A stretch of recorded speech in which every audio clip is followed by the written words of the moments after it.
Hey guys, and welcome to Car Guy 1999 Reviews. Today, thanks to Porsche of Nashua and their new Gen 5 facility, which we will be driving by, we have the 2024 Porsche 911 Carrera T. So this takes the base Carrera and adds a couple fun sporty touches as standard. That includes Sport Chrono, PASM, I do believe, I think I just read it, and yep, PASM and PTV. So PASM is Porsche Active Suspension Management, PTV, Porsche Torque Vectoring. It also deletes the rear seats. So this is your stripped down, lightweight, fun version. Actually, the 7-speed manual was standard, PDK was optional, this one is PDK. Now, I was always one of those people that said, nope, if you're gonna get a 911, it has to be Carrera S or better. Then, this spring, I drove the 992.2 Carrera, base Carrera, on track, New Hampshire Motor Speedway, the road course part. At that point, I realized I'm an idiot. Yes, Carrera S is a great car, great car. At this point though, they're all so fast that you can't, it gets very tough to enjoy them on the street. This, I think, is the perfect car for the street. Oh. And on track, the Carrera, it's a lot of car. You know, I didn't feel like the car was my limiting factor on that. I definitely was the limiting. It was lead follow, so come on. But red belts.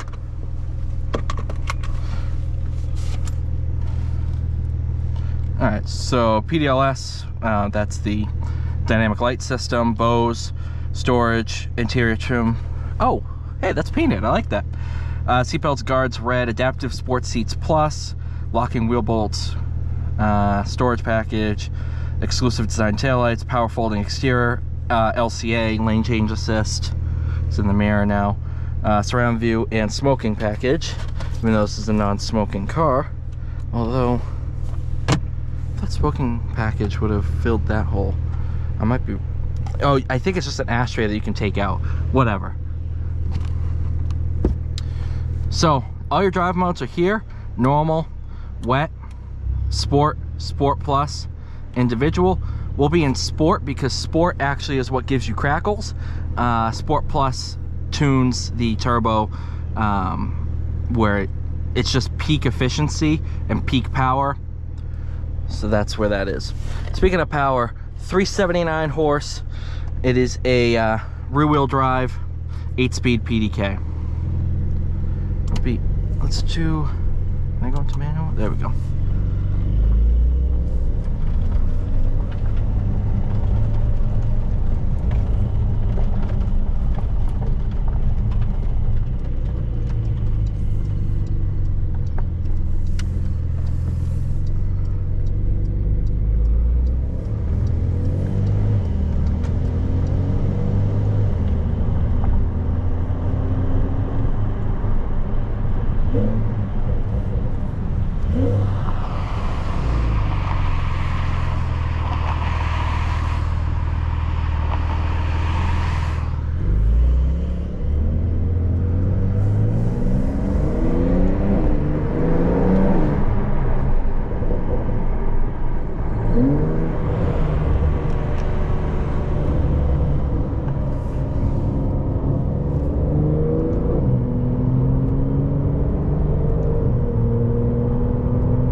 Oh, that is fun. So yeah, everybody's gonna say, oh, it's not the NA flat 6 that every Porsche should ever have, yada yada yada. It's all BS in my mind. It's, yeah, it has its own distinctive sound, and on track, oh my god, does it sound good.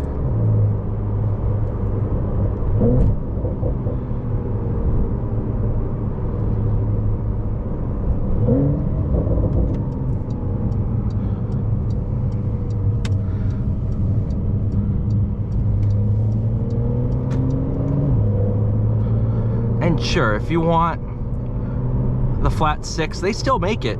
They still make the flat 6 high revving NA powertrain. Good luck buying one for under 300 though. New. Used, you can probably find one for 250. Whereas this sits right around 150. I don't know. Now, at the end of the day, if you were constantly tracking your cars and everything like that, you might want to stretch for a GT3 or a GT3 RS. But who does that? They also make cup cars. If you really want to track stuff, buy a cup car. This is their new Gen 5 facility, by the way. Absolutely stunning. I might even do a video walking around the inside once we're done here.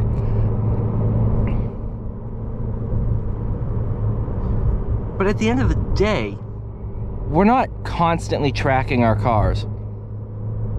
And I've driven GT3 RS, I've driven GT3, although I don't think I've driven a GT3 on the street, only track. I've driven Turbo S's on the street. It's way too much car. Even this is too much car for me to constantly be flooring it, revving it out. So why spend the extra $100,000 for a benefit one weekend a year? I'm not dishing the GT3 RS, because that is, if I had the money for a GT3 RS, it would be in my garage. Hands down, it is one of the best driving cars I've ever driven. But what I am doing is hyping up the case for this car. Making people realize that, hey, this is a bargain. And you don't have to sit there and flex on everybody and buy the highest trim level. This gets you some really fun performance options. The PTV, PASM. This gives you some really good options and provides a really, really good experience for a lot less money. And it's in a more usable and comfortable package. And yes, the people have said the 992 has gotten big. I'm one of those people. I said the 992 has definitely gotten bigger. And it's turned into more of a, it's still a phenomenal sports car, but a GT car. So I wanted to spend more time in a 992 to kind of see, okay, let me see my pins. I have a Boxer GTS, the flat 4 version.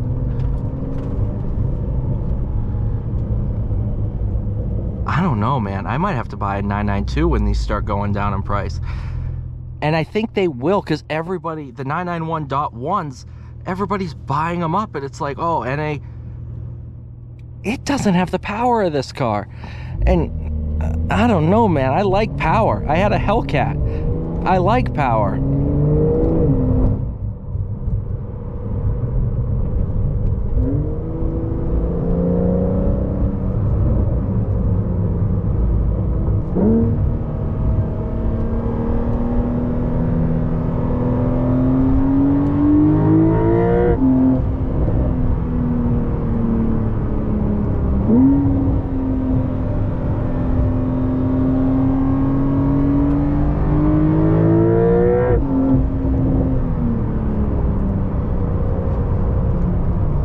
You can't sit here and tell me that doesn't sound phenomenal.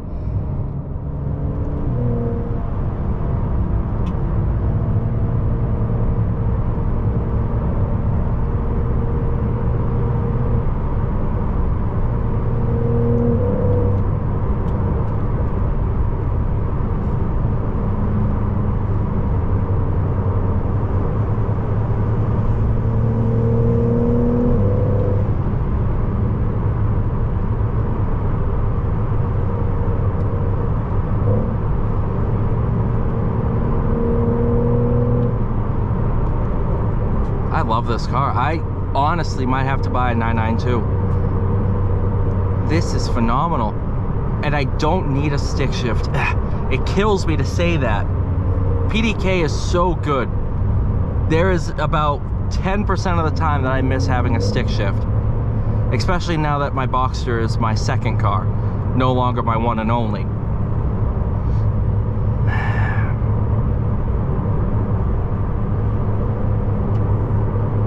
Does this have a sport response? Yeah, it does.